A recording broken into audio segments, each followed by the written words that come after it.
Alors, on passe tout de suite à Rav Gabriel Hakoun.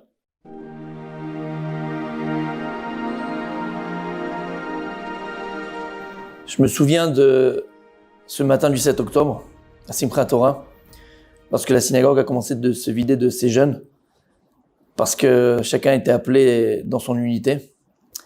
Avec cette terrible journée, certains parents ont commencé à pleurer, nous avec, et depuis, pas grand-chose a changé. Nos enfants sont toujours sous le front, nos soldats se battent pour nous. Je répète très souvent à la synagogue, soit le Shabbat, en semaine, ce sont des anges. Nos soldats, ce sont des anges qui combattent des démons. Nos soldats, ce sont des anges, ils se battent pour le peuple juif en terre d'Israël, mais pour le peuple juif tout entier, dans le monde. Et certains ont déjà sacrifié leur vie. On est à plus de 680 soldats tués, je crois. C'est des vies brisées. C'est des douleurs, c'est de la souffrance, c'est des larmes. Et ça doit nous interpeller.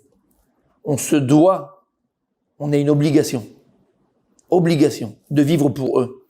Et je répète à la synagogue, si on a le mérite, nous, de pouvoir prier, étudier, se lever le matin, à côté de notre femme, notre mari, amener nos enfants à l'école, pour aller manger une glace, aller manger une pizza, sortir, marier nos enfants, bat mitzvah des filles, bar mitzvah de nos enfants, c'est par le mérite de ces malachim, de ces anges-là, qui sont capables de se sacrifier pour le peuple juif.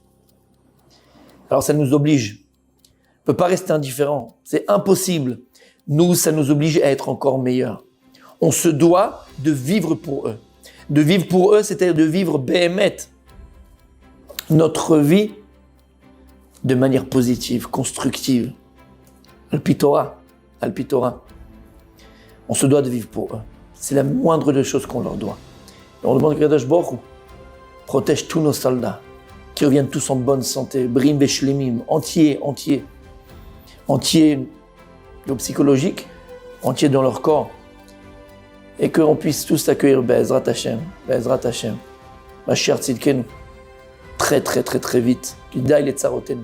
Stop à nos souffrances, stop aux larmes des mamans et des papas qui pleurent, leurs enfants qui sont sur le front.